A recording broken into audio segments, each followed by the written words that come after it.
망개토 대왕.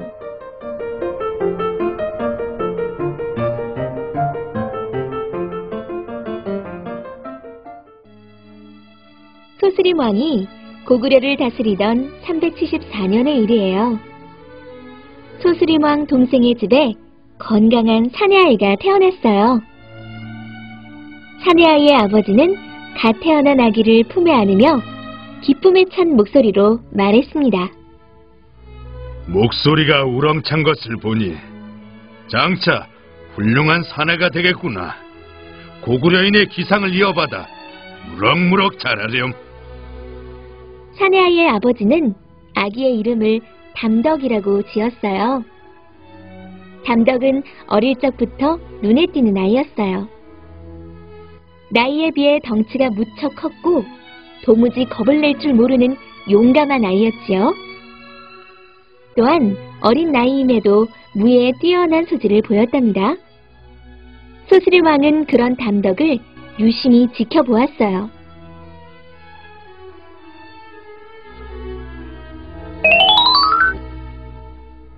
소스림 왕은 어느 때부터인가 이런 생각을 했어요. 담덕이라면 분명 장차 나의 대를 이어 고구려의 훌륭한 왕이 될 수 있을 게야.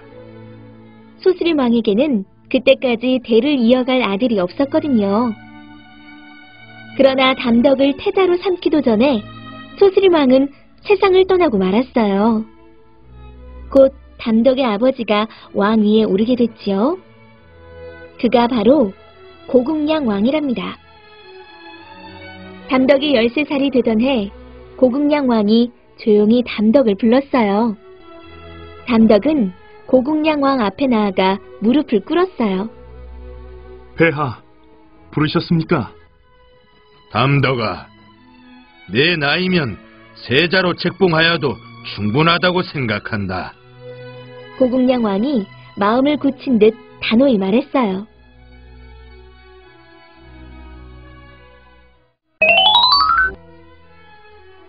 그러더니 고국량 왕은 시종을 불러 그동안 소중하게 간직해온 보물상자 하나를 가져오게 했어요.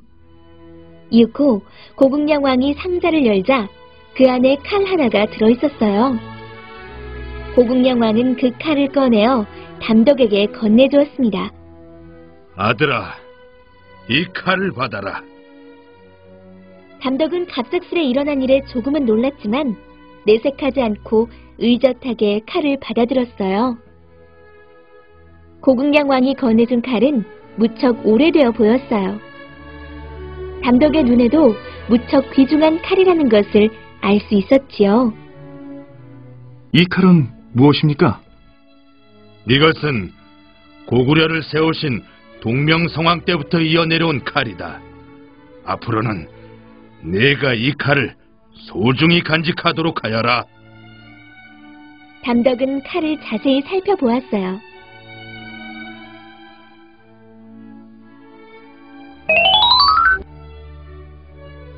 이어 담덕은 굳건한 표정으로 말했어요. 폐하의 뜻을 이어받아 장차 훌륭한 왕이 되겠습니다. 고국량 왕은 그런 담덕을 흐뭇한 눈으로 바라보았지요. 세자야, 내 할아버지이신 고국원왕께서 어떻게 돌아가셨는지 알고 있느냐? 네, 알고 있습니다. 고국량 왕의 질문에 담덕의 눈빛이 반짝거렸어요. 13살의 담덕은 고국량 왕이 왜 그런 질문을 하는지 이해할 수 있었어요. 고구려인이라면 고국원 왕의 죽음을 결코 잊어서는 안 되기 때문이지요.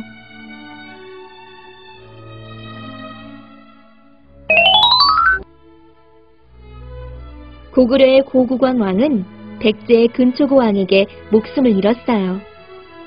근초고 왕이 군사 3만을 이끌고 고구려의 평양성을 공격해오자 고국원 왕이 이에 맞서 싸우다가 전사했지요.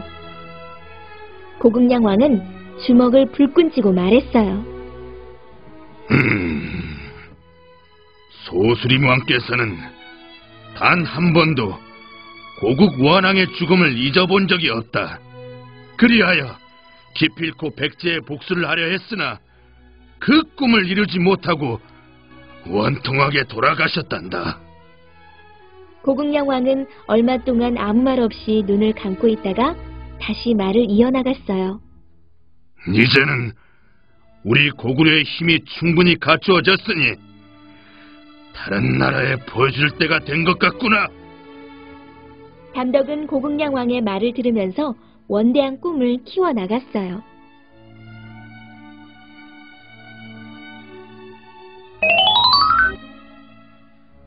그로부터 5년의 세월이 흘렀어요. 고구려 주변에 있는 나라에서는 전쟁이 끊이지 않았지요. 한편 고구려의 왕자 담덕은 훌륭한 청년이 되어 있었어요. 담덕은 15살 때부터 전쟁에 나가 공을 세웠답니다. 그러자 그를 따르는 부하들은 하나같이 담덕을 칭찬했어요. 야, 나이 어린 왕자님이 보통이 아니셔. 맞아.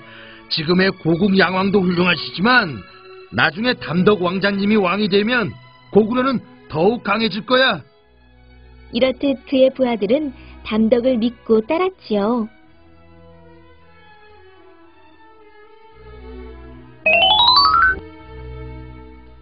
고국량 왕이 죽자 담덕이 18의 나이로 왕위에 올랐어요. 그가 바로 고구려 제19대 왕인 광개토 대왕이랍니다.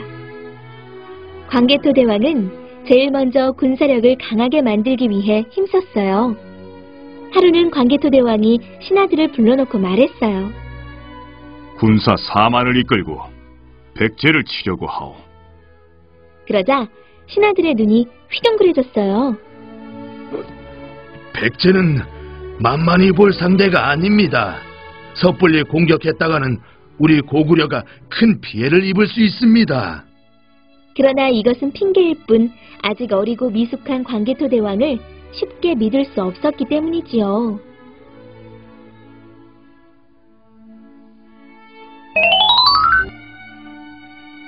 광개토 대왕이 위험 있는 목소리로 외쳤어요. 모두 그만! 그러자 기세등등하던 신하들은 더는 아무런 말도 하지 못했어요. 이어 광개토 대왕은 신하들에게 엄하게 말했어요. 우리 고구려는 백제에게 한강 유역을 빼앗긴 바 있어. 또한 내 할아버지이신 고국원왕의 죽음을 기억할 것이요. 그동안 백제에게 당했던 일들을 지금 모두 갚아주어야 합니다. 신하들은 순식간에 광개토 대왕의 말에 빠져들었어요. 게다가 우리 고구려 땅은 넓지만 농토는 부족하오. 백제의 관미성이 기름진 땅이라고 하니 그것을 차지해야 할 것이요. 광개토 대왕의 말에 신하들은 하나둘씩 고개를 끄덕였어요.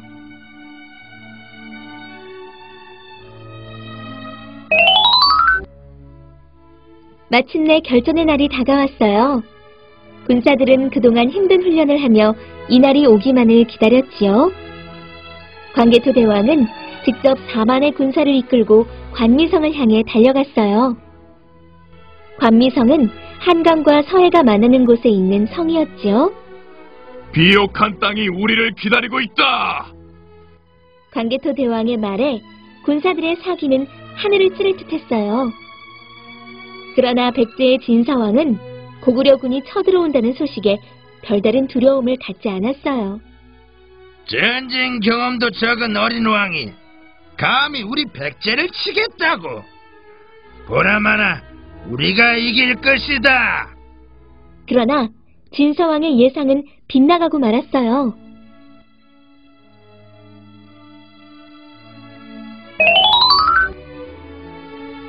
고구려군은 목숨을 다해 백제군과 맞서 싸웠고 결국 관미성을 빼앗았어요.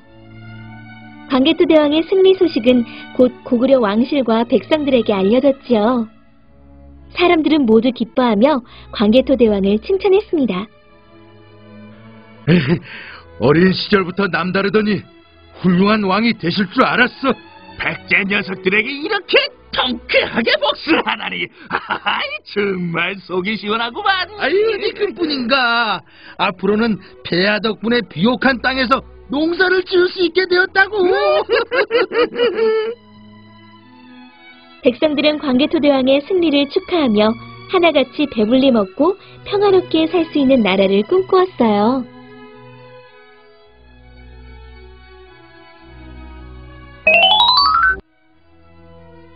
한편 관미성을 잃은 백제는 큰 시름에 빠졌어요.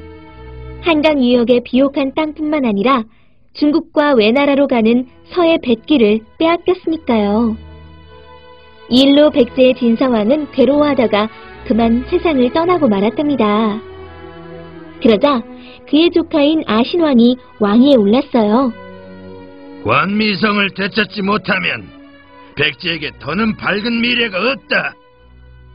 이렇게 생각한 아신왕은 직접 군사 10,000명을 이끌고 관미성으로 쳐들어갔어요. 그러나 굳게 닫힌 관미성의 문은 좀처럼 열릴 생각을 하지 않았어요. 백제 군사들은 점점 지쳐갔어요. 으아! 분하다. 당장 철수하라! 결국 아신왕은 입술을 깨물며 후퇴할 수밖에 없었지요.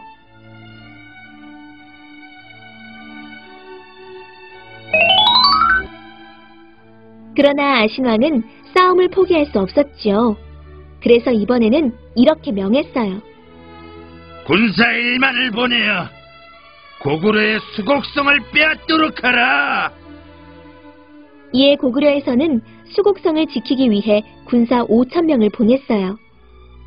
그 소식을 들은 백제는 수곡성을 빼앗을 수 있을 거라 생각했지요. 하지만 이 역시 예상을 빗나가고 말았어요. 광개토 대왕이 고구려군을 이끌고 용감하게 달려오고 있었거든요. 언제나 광개토 대왕은 제일 앞에 서서 적들을 공격했답니다. 용감한 광개토 대왕이 이끄는 5,000의 고구려군은 10,000의 백제군을 상대로 큰 승리를 거두었어요.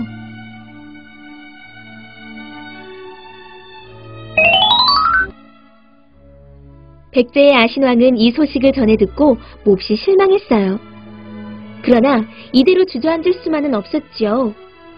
그래서 그 후로도 몇 번이나 고구려를 쳐들어갔지만 백제는 언제나 크게 패하기만 했답니다. 고구려는 거듭 승리를 거두며 백제의 수도까지 쳐들어갔어요. 결국 아신왕은 광개토 대왕 앞에 무릎을 꿇을 수밖에 없었죠.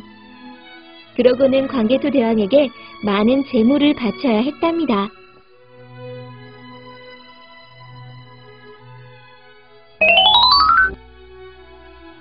광개토 대왕이 비로소 아버지 고국량 왕의 꿈을 이룬 셈이었어요. 그러나 광개토 대왕의 활약은 여기에서 멈추지 않았어요. 외나라 해적에게 괴롭힘을 당하고 있던 신라를 돕기 위해 군사 50,000을 보내어 왜구를 무찔렀어요. 또한 만주 대륙에 자리 잡고 있던 후연과 거란, 북부여와 동부여도 모두 정복하였지요. 그 결과 고구려 땅은 어마어마하게 커졌답니다. 남쪽으로는 한강 유역, 서쪽은 랴오허강, 북쪽은 숭화강 유역, 그리고 동북쪽으로는 시베리아의 연해주까지 이르렀지요. 이는 우리나라 역사상 아주 넓은 영토를 확보했던 시기였어요. 그러나 안타깝게도 광개토 대왕은 39살의 젊은 나이에 세상을 떠나고 말았습니다.